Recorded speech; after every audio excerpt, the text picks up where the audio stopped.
नमस्कार दोस्तों, मैं हरजीत सिंह आपका स्वागत करता हूं साइंटिफिक सनातन में। दोस्तों, हमारे देश के महान व्यक्तित्व और उनके विचार हमें बेहतर इंसान और बेहतर समाज बनाने के लिए बहुत कुछ सिखाते हैं। चाहे वे गौतम बुद्ध हों, महात्मा ज्योतिबा फूले हों, सावित्रीबाई फूले हों या फिर डॉक्टर अंबेडकर या ऐसी ही अन्य अनेक विभूतियां। ठीक इसी प्रकार से हमारे देश के ऋषि महर्षि भी हमें बेहतर बनने की प्रेरणा देते हैं। महर्षि वाल्मीकि के व्यक्तित्व और कीर्तित्व से भी हम बहुत कुछ सीख सकते हैं। हमारे मन में महर्षि वाल्मीकि की जो सबसे पहली छवि नजर आती है वह रामायण लिखते हुए उनके हाथ में कलम होती है। यह कलम हमें शिक्षित होने के लिए प्रेरित करती है। दोस्तों, महर्षि वाल्मीकि को आदि कवि कहा जाता है। वह संस्कृत में लिखित रामायण के लिए पूरी दुनिया में प्रसिद्ध है और सबसे पहले कवि माने जाते हैं। लेकिन क्या आप जानते हैं, उनकी जिंदगी इतनी भी आसान नहीं थी। एक आम इंसान की तरह महर्षि वाल्मीकि की जिंदगी भी काफी उतार चढ़ाव से भरी हुई थी।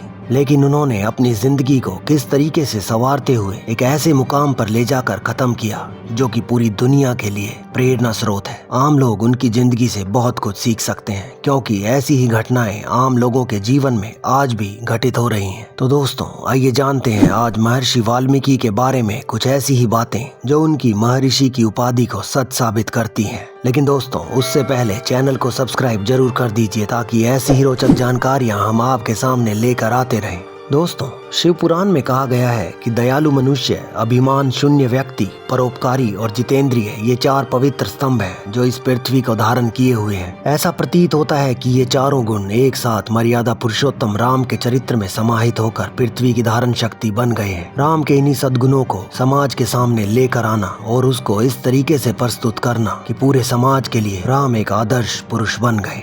और यही वाल्मीकि जी का प्रमुख उद्देश्य भी था। एक आदर्श पुत्र, आदर्श पति, एक आदर्श भाई, आदर्श राजा, एक वचन, एक पत्नी, एक बाण जैसे व्रतों का निष्ठा पूर्वक पालन करने वाले राम का चरित्र उकेर कर अहिंसा, दया, अध्ययन, सुस्वभाव, इंद्रिय दमन, मनोनिग्रह जैसे 6 गुणों से युक्त आदर्श चरित्र की स्थापना उन्होंने इस तरीके से की कि पूरी दुनिया इस कवि को आज तक नमन कर रही है। इसके बाद शायद ही किसी कवि ने इस प्रकार का महाकाव्य पूरी दुनिया में लिखा हो। रामायण में वर्णित राम, लक्ष्मण, सीता ईश्वर स्वरूप होकर सारे भरतखंड में पूजा आराधना के केंद्र हो गए। राम परिवार के वैचारिक, भाषिक एवं क्रियात्मक पराक्रम का वर्णन करना ही वाल्मीकि जी का प्रधान कार्य रहा है। लेकिन दोस्तों, यह इतना आसान भी नहीं था। इसके पीछे वाल्मीकि जी की कड़ी तपस्या, कड़ा संघर्ष छुपा हुआ है। पौराणिक मान्यताओं के अनुसार वाल्मीकि जी का जन्म आश्विन मास में शरद पूर्णिमा के दिन हुआ था। मान्यता के मुताबिक शरद पूर्णिमा के दिन उनका प्रगट दिवस मनाया जाता है। वैसे तो वाल्मीकि जी के जन्म से जुड़ी ज्यादा जानकारी हमारे शास्त्रों में नहीं है, लेकिन कहा जाता है कि महर्षि कश्यप और अदिति के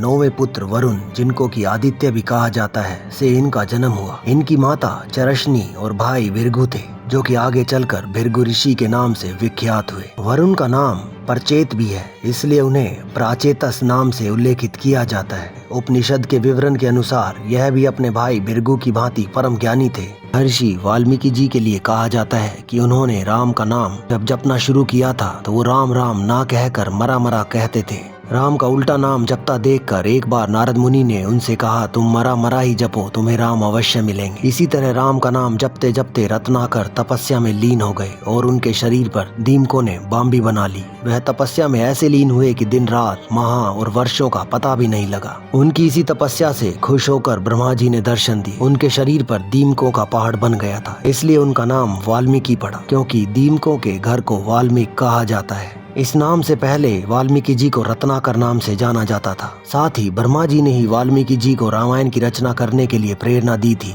उस समय से लेकर आज तक वाल्मीकि जी को ही उदाहरण बनाकर लोग कहते हैं कि सच्ची श्रद्धा से यदि हम भगवान को याद करते हैं, भले ही उनका नाम गलत भी लेते हैं, तो भी भगवान अवश्य मिलेंगे, क्योंकि वाल्मीकि जी ने भी इसी प्रकार से राम को पाया था। धार्मिक शास्त्रों के अनुसार महर्षि वाल्मीकि द्वारा रचित पवित्र ग्रंथ रामायण में प्रेम, त्याग, तप व यश की भावनाओं को अधिक महत्व दिया गया है। वाल्मीकि जी ने रामायण की रचना करके हर मनुष्य को सच्चे मार्ग पर चलने की राह दिखाई है। इसीलिए उन्हें प्राचीन वैदिक काल के महान ऋषियों की श्रेणी में सबसे ऊंचा स्थान प्राप्त है। वह संस्कृत भाषा के आदि कवि और हिंदुओं के आदि काव्य रामायण के रचयिता के रूप में प्रसिद्ध है। धार्मिक शास्त्रों के अनुसार इस अवसर पर भारत भर में वाल्मीकि मंदिर में पूजा अर्चना की जाती है। महर्षि वाल्मीकि की जयंती पूरी श्रद्धा उल्लास के साथ मनाई जाती है। तथा इस दिन शोभा यात्राओं का आयोजन भी किया जाता है। वाल्मीकि जयंती के दिन लोग बड़े उत्साह के साथ इनकी शोभा यात्रा में भाग लेते हैं तथा उन्हें याद करते हुए उनके जीवन पर आधारित झांकियां निकाली जाती हैं। राम नाम के भजन गाए जाते हैं। साथ ही युवा पीढ़ी झांकियों के आगे झूम झूम कर महर्षि वाल्मीकि के प्रति अपनी श्रद्धा व्यक्त करते हैं। लेकिन दोस्तों, वाल्मीकि ऐसे ही महर्षि नहीं बन गए। कथाओं के अनुसार महर्षि वाल्मीकि पहले एक डाकू हुआ करते थे। एक कथा के अनुसार महर्षि बनने से पूर्व वाल्मीकि रत्नाकर के नाम से जाने जाते थे तथा परिवार के पालन पोषण के लिए लोगों को लूटा करते थे। एक बार उन्हें निर्जन वन में नारद मुनि मिले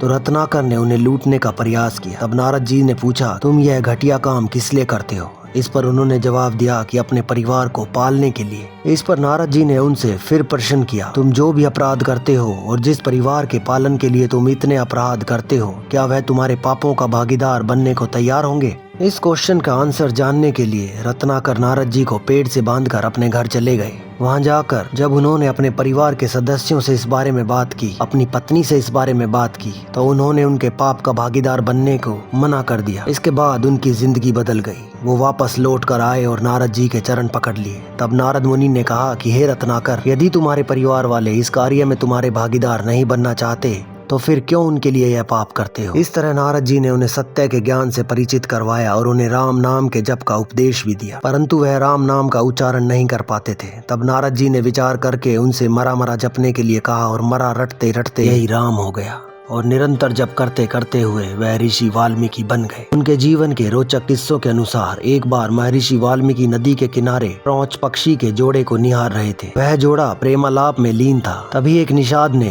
क्रौच पक्षी के एक जोड़े में से एक को मार दिया। नर पक्षी की मृत्यु से मादा पक्षी बहुत दुखी हुई और वह विलाप करने लगी। उसके इस विलाप को सुनकर वाल्मीकि के मुख से अपने आप ही श्लोक फूट पड़े। उन्होंने कहा, माँ निषाद प्रतिष्ठा त्वम गम शाश्वती स्मः यत् क्रौंच मिथुना देकम अवधि काम मोहितम।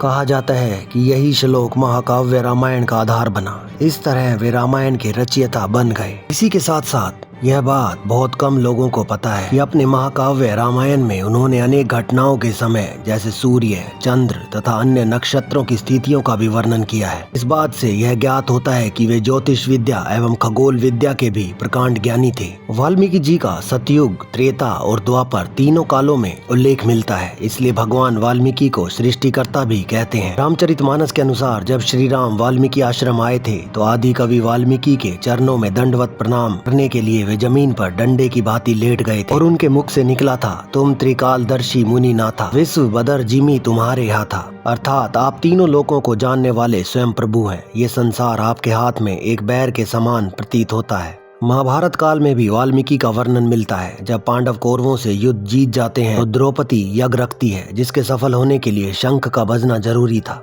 परंतु भगवान कृष्ण सहित सभी द्वारा प्रयास करने पर भी यज्ञ सफल नहीं होता। तो कृष्ण के कहने पर सभी वाल्मीकि जी से प्रार्थना करते हैं। जब वाल्मीकि वहां प्रकट होते हैं तो शंख खुद बज उठता है और द्रौपदी का यज्ञ संपूर्ण हो जाता है। इस घटना को कबीर जी ने भी अपने एक दोहे द्वारा स्पष्ट किया है, जिसमें वो कहते हैं, सुपच रूप धार सतगुरु आए, पांडवों के यज्ञ में शंख बजाए। तो दोस्तों, यूं ही वाल्मीकि जी आदि कवि नहीं थे। वाल्मीकि जी ने 24,000 श्लोकों में श्री राम उपाख्यान रामायण लिखी, जिसके द्वारा हम आज के इस युग में भी श्री राम के आदर्शों को अच्छे से समझ पा रहे हैं और अपने जीवन में धारण करने की कोशिश करते हैं। वो वाल्मीकि जी ही थे जिन्होंने ऐसे मर्यादा पुरुषोत्तम को संपूर्ण विश्व के घर घर में बसा दिया। तो आज की वीडियो में बस इतना ही। ऐसी ही रोचक जानकारियों के लिए देखते रहिए दोस्तों साइंटिफिक सनातन। धन्यवाद दोस्तों।